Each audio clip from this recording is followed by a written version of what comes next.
इस विस्तृत और अगहन विश्लेषण में हमारे सभी सुनने वालों का बहुत बहुत स्वागत है। आज की हमारी ये जो चर्चा है ना, वो कुछ ऐसी है जो मतलब राज्य और न्याय को देखने का नजरिया ही बदल देगी। बिल्कुल, हम सत्ता और न्याय को जिस तरह से देखते आए हैं, आज वो नजरिया पूरी तरह से झकझोरने वाला है।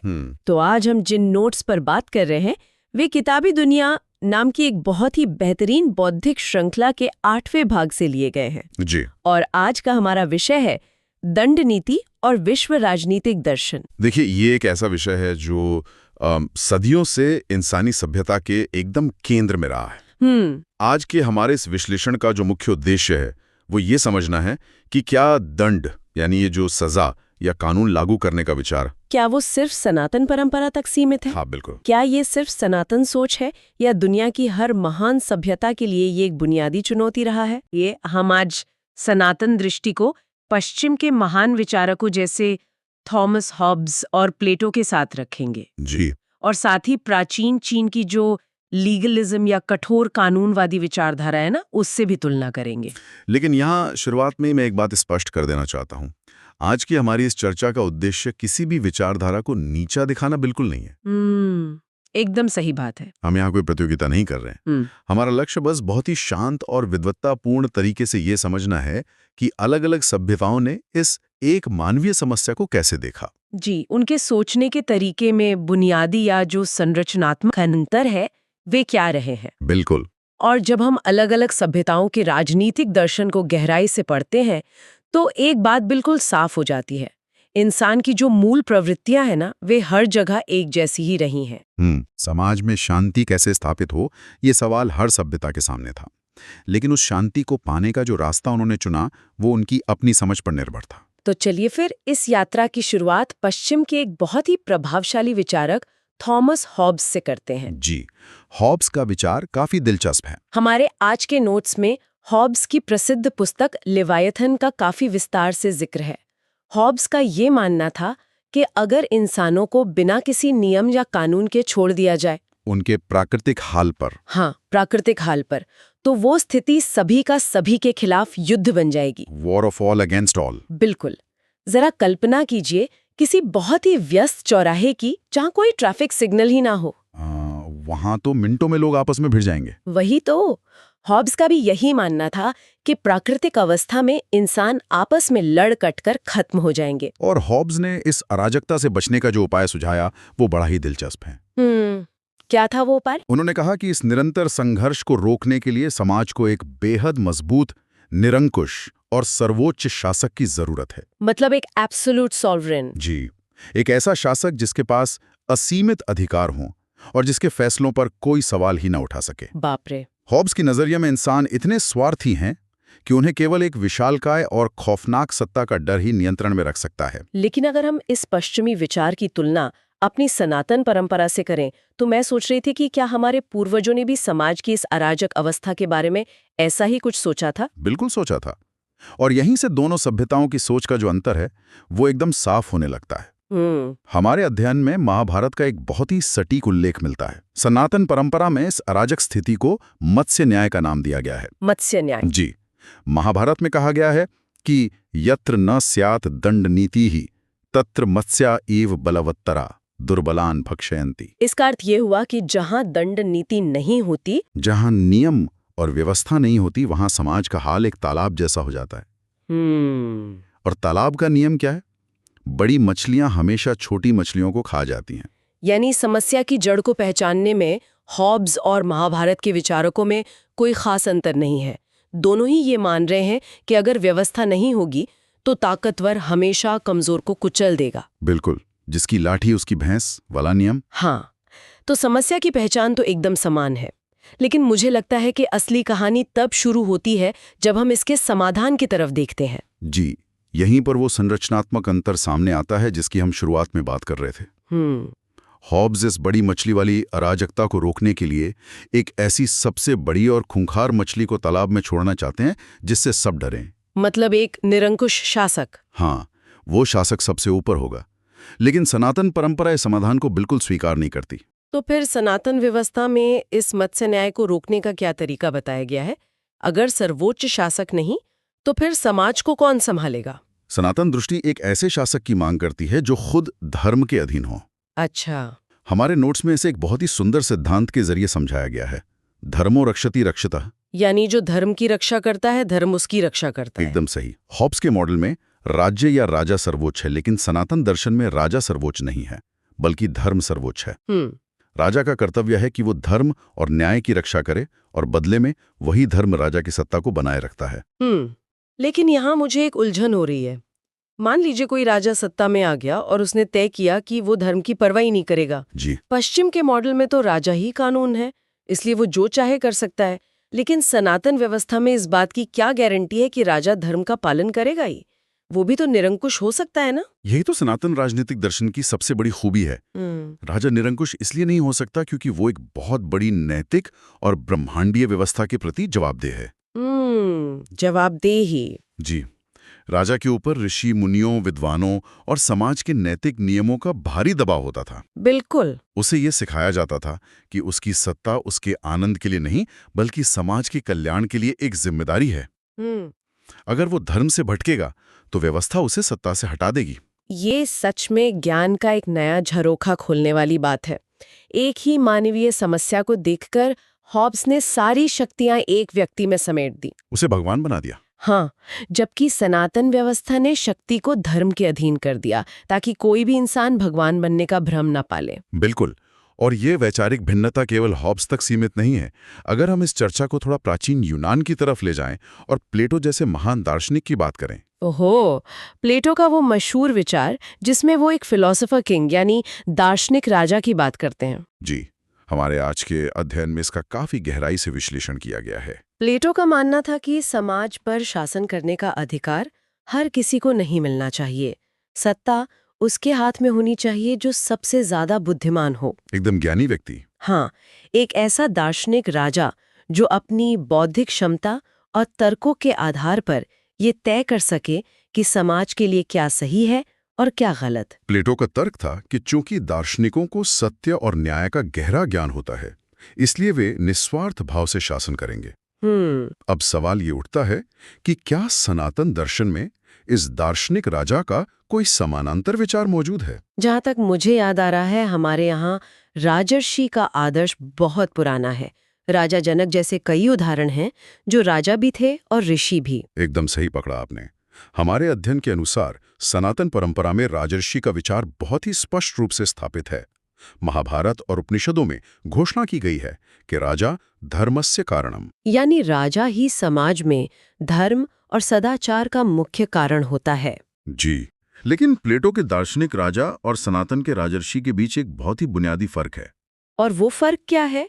दोनों ही व्यवस्थाएं तो एक ज्ञानी व्यक्ति को शासन सौंपने की बात कर रही है ना? फर्क ये है कि प्लेटो का मॉडल पूरी तरह से एक बौद्धिक कुलीन वर्ग पर आधारित है।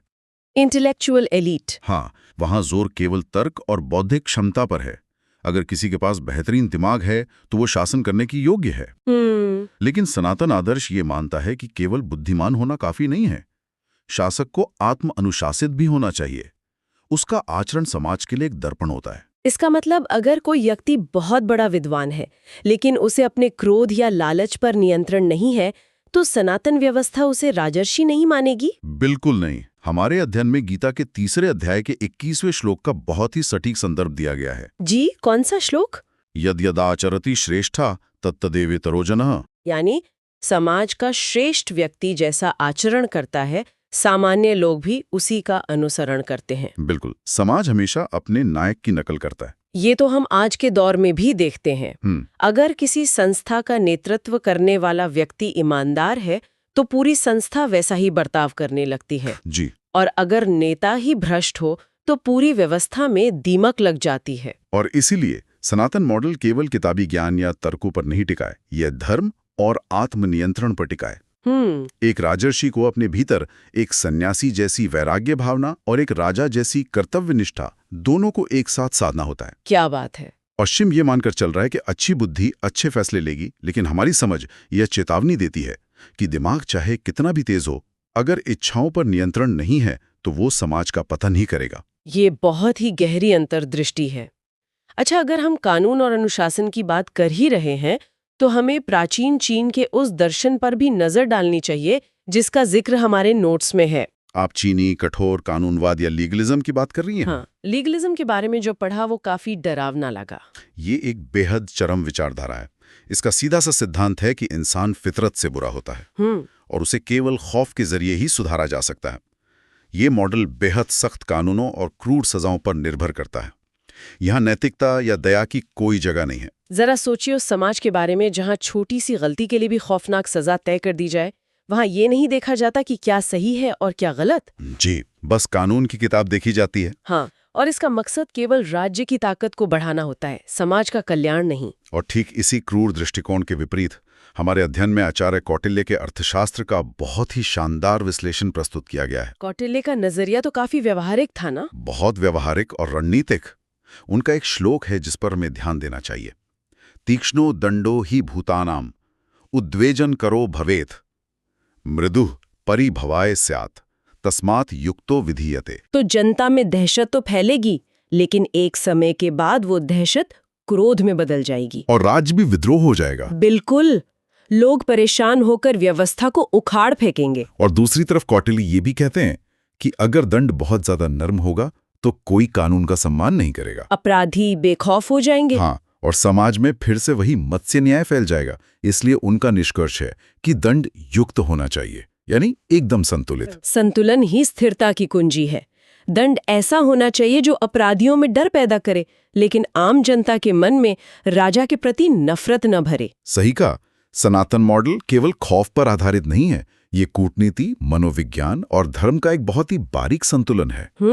लीगलिज्म का लक्ष्य किसी भी कीमत पर सत्ता की ताकत बढ़ाना है, जबकि अर्थशास्त्र का लक्ष्य धर्म की स्थापना करना है। अब यहाँ से हमारी ये चर्चा एक ऐसे मुकाम पर पहुंच रही है जो इस पूरे विश्लेषण का सबसे रहस्यमयी और दिलचस्प हिस्सा है। ब्रह्मांडीय तत्व की बात कर रही हैं आप? हाँ, अभी तक हमने शक्ति, कानून और शासक की बात की, लेकिन एक ऐसा तत्व है जो सनातन दर्शन को दुनिया के बाकी सभी राजनीतिक विचारों से पूरी तरह अलग कर देता है। वास्तव में यही वो बिंदु है जहां सनातन राजनीतिक विचार एक अलग ही धरातल पर पहुंच जाता है। अगर आप हॉब्स के लवायथन को देखें, प्लेटो के दार्शनिक राजा को देखें या चीनी कानूनवाद को देखें, तो इन सभी में एक चीज पूरी तरह से गायब है, कर्म का सिद्धांत। बिल्कुल, इन सभी ने सत्ता और न्याय को केवल इसी जन्म तक सीमित रखा। इनमें कर्म के सिद्धांत का कोई स्थान नहीं है। पश्चिम या चीन के किसी भी विचारक ने यह नहीं सोचा कि अदालत में जो सजा सुनाई जा रही है उसका अपराधी की आत्मा की यात्रा पर क्या असर पड़ेगा। उनके लिए न्याय केवल एक सामाजिक जरूरत थी, लेकिन सनातन दर्शन में ऐसा नहीं है। हमारे नोट्स में गीता के 4 अध्याय के 17वें श्लोक का जिक्र है। गहना कर्मणो गति। जी, कर्मों की गति अत्यंत सूक्ष्म और गहरी होती है। कोई भी काम बिना परिणाम के नहीं रहता। इसी विचार को आगे बढ़ाते हुए महर्षि मनु का एक बहुत ही क्रांतिकारी दृष्टिकोण हमारे सामने रखा गया है। महर्षि मनु का वह विचार जिसमें सजा को केवल शारीरिक कष्ट नहीं माना गया है। एकदम सही। मनुस्मृति के अनुसार जब कोई राजा किसी अपराधी को न्याय के अनुसार दंड देता है तो वह केवल समाज की रक्षा नहीं कर रहा होता। तो वह क्या कर रहा होता है? वह वास्तव में उस अपराधी के कर्म के बोझ को कम कर रहा होता है। यह विचार तो पूरी धारणा को ही पलट देता है। इसका मतलब सजा केवल बदला लेने के लिए नहीं दी जा रही है, बल्कि उस व्यक्ति की आध्यात्मिक शुद्धि के लिए दी जा रही है। इसे ही हमारे अध्ययन में आध्यात्मिक एकीकरण या मेटाफिजिकल इंटीग्रेशन कहा गया है। एक तरह से यह उस अपराधी पर किया गया उपकार है।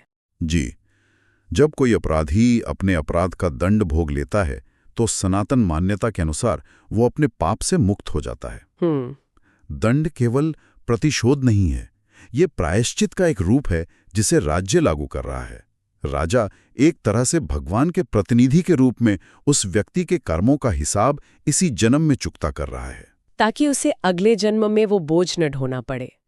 ये संवेदनशीलता तो दुनिया के किसी और राजनीतिक दर्शन में देखने को नहीं मिलती। और हमारे अध्ययन में इस बात को पुष्ट करने के लिए कुछ बहुत ही सुंदर प्रतीकों का सहारा भी लिया गया है। हाँ, विष्णु सहस्त्रनाम और दुर्गा सप्तशती के वे संदर्भ सच में अद्भुत हैं। ये प्रतीक हमें बताते हैं कि सनातन व्यवस्था शक्ति को किस तरह देखती है। विष्णु सहस्त्रनाम में भगवान विष्णु के लिए कहा गया है शांताकारम भुजगशयनम। वे भयानक शेषनाग की शैया पर शयन कर रहे हैं। उनका स्वरूप शांत है, लेकिन फिर भी वे पूरे ब्रह्मांड के रक्षक हैं। और अगर हम दुर्गा सप्तशती की बात करें तो वहां वो प्रसिद्ध श्लोक है, या देवी सर्वभूतेषु शक्ति रूपेण संस्थिता। यहाँ दिव्य शक्ति ही सुरक्षा और रक्षण के रूप में प्रकट होती है। ये दोनों प्रतीक एक बहुत बड़ा संदेश देते हैं। सनातन दर्शन में शांति और शक्ति एक दूसरे के विरोधी नहीं हैं। करुणा और सुधार एक साथ चलते हैं। बिना शक्ति के शांति की रक्षा नहीं हो सकती, क्योंकि अगर आप कमजोर हैं तो मत्स्य न्याय हावी हो जाएगा। और बिना किसी ऊंचे उद्देश्य के शक्ति केवल विनाश लाती है, जैसा कि हमने हॉब्स या चीनी व्यवस्था में देखा। ये करुणा और सुधार का एक अद्वितीय संगम है। तो आज की इस लंबी चर्चा में हमने जो कुछ भी समझा है, अगर हम उसे समेटने की कोशिश करें तो हमारे अध्ययन के अंत में एक बहुत ही स्पष्ट तुलनात्मक स्वरूप उभर कर आता है। चलिए इसे 3 पैमानों पर देखते हैं। सत्ता का स्रोत क्या है, शक्ति पर सीमा क्या है, और क्या उसमें कोई ब्रह्मांडीय आयाम है? ब्रह्मांडीय आयाम का कोई नामो निशान नहीं है। इसके बाद प्लेटो का विचार। उनके अनुसार सत्ता का स्रोत दार्शनिक राजा का ज्ञान है, सीमा खुद उसका तर्क है, लेकिन यहां भी कोई आध्यात्मिक गहराई नहीं है। तीसरा है चीनी लीगलिज्म। यहाँ सत्ता का स्रोत कानून है, शक्ति पर सीमा खुद कानून ही है, और जाहिर है इसमें भी कर्म जैसी कोई बात नहीं है। और अंत में हमारी सनातन व्यवस्था। यहाँ सत्ता का स्रोत कोई व्यक्ति नहीं बल्कि धर्म है। शासक की मनमानी पर रोक भी धर्म ही लगाता है। और क्या इसमें कोई ब्रह्मांडीय आयाम है? 100% है। इसमें कर्म और सृष्टि की व्यवस्था पूरी तरह से गुंथी हुई है। इस सारे विश्लेषण का निष्कर्ष ये निकलता है कि सनातन राजनीतिक विचार न तो सत्तावादी है, न अराजक, और न ही विशुद्ध रूप से तर्कवादी। ये असल में सृष्टि के नियमों पर आधारित राजसत्ता है, कॉस्मोलॉजिकली एंकर्ड गवर्नेंस। यहाँ दंड का मतलब केवल शारीरिक कष्ट देना नहीं है। दंड असल में व्यवहार में लागू किया गया धर्म है। जब एक न्यायाधीश दंड देता है तो वो समाज में धर्म की स्थापना कर रहा होता है और ब्रह्मांडीय संतुलन को बचा रहा होता है।